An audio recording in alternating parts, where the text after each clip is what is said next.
Hey guys, before we start, thank you for your support on the Hangman animation series and world building. I'm in the studio right now building some gaming and art projects for you, trying to be higher quality. For anyone new, thanks for your support, and don't forget to subscribe. Without further ado, let's get into this. As the story goes, the Great Bladers earned peace through war. Back before it was a leading power in the world of Doom, the Greats took it upon themselves to crusade the Thermal Heights and its realms.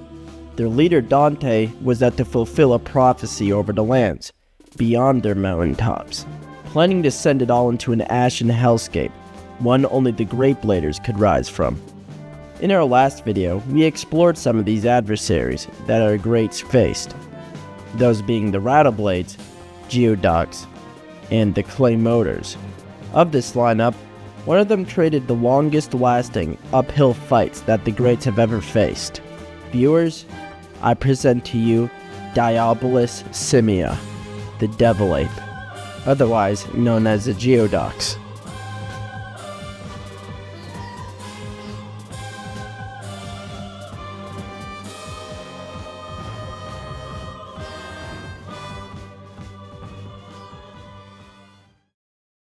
When the Greats were traveling through the expansive ranges of the heights, they came past the deformed black mountains of the east, where the skies were always burning. After victories before, the Great Bladers found what they thought to be another empty no man's land beyond abandoned plains. But what they were met with was no such calm. Instead, the night skies lit up in great red stars, and from then forward, came the 30-year war of attrition that marked the lives of Great Bladers to this day. But what made the Geodox such a terrible fight that stalled a whole nation from crusading for decades? To begin, the Geodox were not simply enemies in another trench. They couldn't be ambushed, demoralized, or preemptively striked. Any ground taken wasn't met with resistance.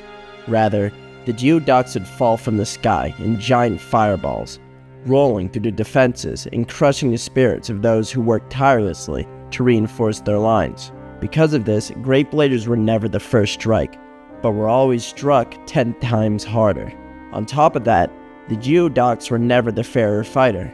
They were often called the Greater Blades by fellow knights because of their striking similarities to the Great Bladers, such as their head plates, arm spikes, biothermal bodies, and above all, their monstrous strength. No single Geodox was outclassed by one Great. In fact, their shells were so tough that they could deflect siege bolts and vicious strikes, making them extremely difficult to kill even when outnumbered. The deadliest tools in their arsenal were their arms. Each arm had 2 organs in them, both of which are exposed to the elements. And like Great Bladers, they store heat and pressure in them that ignites their shell. But unlike them, the organ is brimming with phosphorus that is released whenever the body gets stressed, igniting their shells and turning their arms into burning guillotines. The only advantage the Great Bladers truly had was their intelligence. Being able to adapt to seemingly unstoppable beasts was crucial, and the fights became more and more complex as they fought back by developing strategies, recording their kills, and making their future soldiers better prepared. My friends, when the skies ignited, the shadows fought back.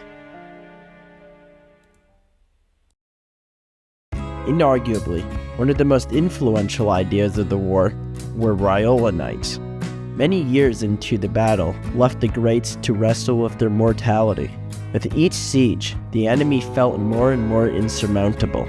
Soldiers who were terminally ill or battled with their own disabilities and self-worth were now not so different from their peers. They were all broken. These pupils gathered and later became a group of selfless, suicidal knights known as the Riola Knights. Riolas were not your average Great Bladers, most being ill or marked to die soon anyways. What made the Riolas truly stand out was the ritual of tearing their arm spikes off and having them forged into blades that absorb heat and rarely weathered in combat. a last memento to the worth as a great, and a value they carry emotionally and physically. They swore an oath to atonement, their sins lifted, fears expelled. Ryola Knights were truly, unmistakably fearless. They died or they slayed, and there was no other philosophy that changed that. In all hearts comes some type of shattering, and Ryola's aim to pick those pieces back up by facing the impossible odds, turning the broken into the unbreakable. But even the power of bravery and intellect were challenged.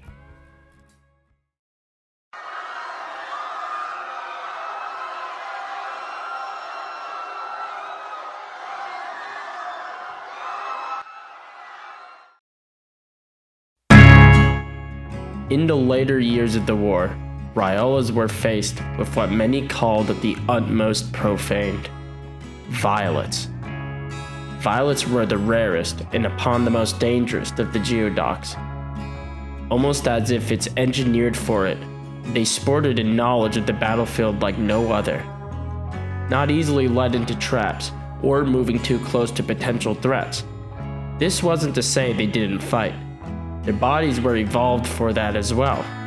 Smoother shells radiated a velvety flare, unlike their red cousins, and the tips of their shells ignited and sprayed phosphorus like a flamethrower. If this wasn't enough, no fight was easily escaped, as beetle-like wings unfolded from their shells, sending violets soaring through the skies above their enemies. And no armor or stance could resist them either, as their lungs harbored a searing fluid that was violently spat like a bolt of plasma, obliterating the few unlucky enough to get hit. But violets became a priority target for a skill that only showed to the knights who failed to stop it in time. The restless flames were not just for show. It mongered the skies to light up once more, like a signal for help, calling down more Geodox to scorch the battlefield, interrupt chaos. A single encounter easily turned into a massacre. These alone changed the way Great Bladers considered their fights, forever onward. But what of our leader? Dante was bashful and hell-bent on victory as always, while the other greats schemed and used brilliance or bravery. Dante struggled to feel relevant and useful, a guilt many fall into. His overwhelming strength was useful, but he was only one man in a war of thousands. For every Geodox he slain, he knew many more of his own men had died. So fight he did, determined to even those numbers and ensure the great sacrifice did not go in vain. Dante was many things, but he was no stranger to the front line, often leading it. As the final years of the war raged out, the Geodox came in smaller and smaller numbers.